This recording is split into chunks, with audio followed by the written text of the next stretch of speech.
Ready? Start. Let us now examine whether a contractor engaged to execute a particular work can file a suit for accounts against the employer in regard to payment for the work done. Such a right is not created or recognized by any statute. The independent contractor is not an agent of the employer, nor is the employer in the position of a trustee with reference to the independent contractor. Can the claim be supported in equity by stating that where the relationship is such that rendition of accounts is the only relief which will enable the contractor to satisfactorily assert his legal right? A contractor who is engaged to execute a work is expected to maintain his own accounts. At all events, there is no bar for a contractor to keep an account of the work done, even where the contract between the employer and independent contractor may provide for payment on the basis of measurements to be recorded by the employer. Nothing prevents the contractor from measuring the work done by him and then suing for the value of work done.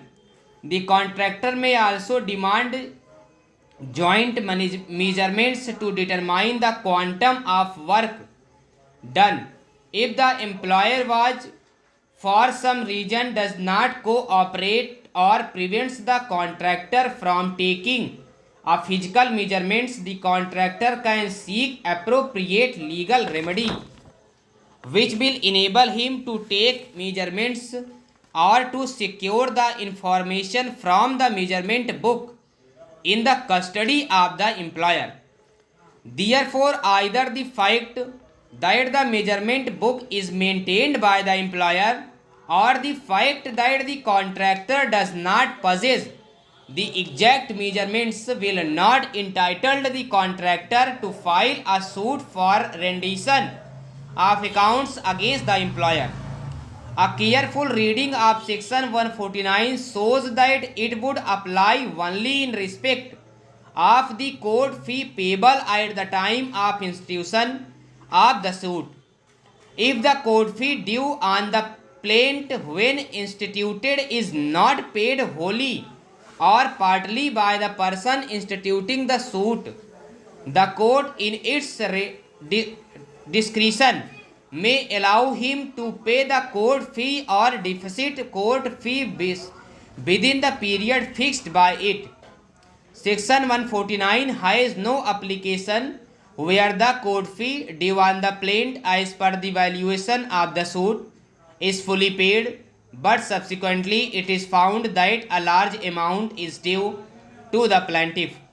For example, if the plaintiff values the suit at rupees 2 lakhs and the court fee payable is rupees 20,000 and the plaintiff pays a court fee of 10,000 on his request, time for payment of balance of rupees 1,000 can be extended by the court at its discretion under section 149 CPC.